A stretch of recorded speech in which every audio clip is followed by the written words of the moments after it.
My name is Tolu Eros from Lagos, Nigeria, and I am making my favorite thing in the world, jollof rice. Jollof rice is practically the most popular dish in the entire continent, to be honest. It started off from the Wolof people of Senegal and has transcended across the most of West Africa into Nigeria and Ghana. Typically, I make what I call the Unity Jollof. I'm sure you've heard about the Jollof wars. You know, the Ghanaians say the Jollof rice is better, the Nigerians say the Jollof rice is better. The Senegalese keep quiet in all of this. But what I make is a combination of the Ghanaian, Senegalese, and Nigerian. So the foundation is some tomatoes, onions, chili, usually habanero, and some peppers. Back home, we use a type of pepper, it's called tatache. Now, if you don't have that pepper, a sweet bell pepper is obviously a great alternative.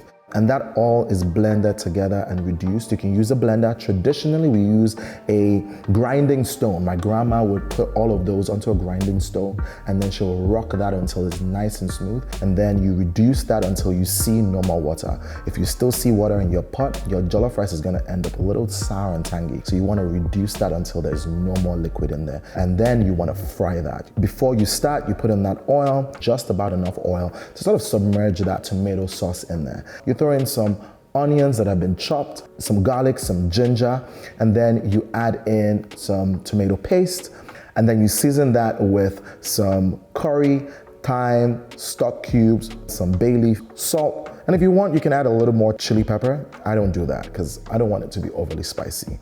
And then I add in that reduced tomato sauce and just let that fry. And here you'll find me using butter just because it brings richness to the dish. Totally skip the butter if you don't have or don't want that in there.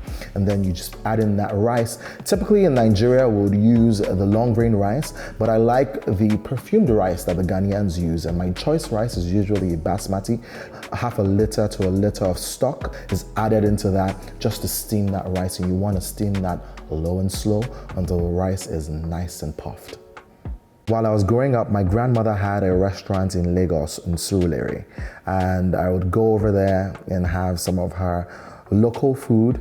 Her jollof rice was a staple, and I just used to have a good time. Obviously, none of those things really stuck out until I started making it, and I really only started cooking when I went to university, and I had to learn how to make it over the phone. I'm calling my mother, and my mother's telling me how to go through the step one after the other. I think it's essential that the original recipes need to be kept as they are, safe and sound, as a good reference point. But as time changes and as cuisines transcend from culture to culture, from country to country, it's important for there to be a certain level of adaptation. And even with jollof rice, there's so many different variations. It's not just in Nigeria. Jollof rice is eaten in Ghana, in Senegal, in Sierra Leone, in Togo. You know, it's a dish that you would go from different parts of West Africa and find. You know, it's just one of those things that is so comforting to eat. And, you know, when I'm hosting guests and I want to show them where I'm from, jollof rice is that dish that I bring to the table.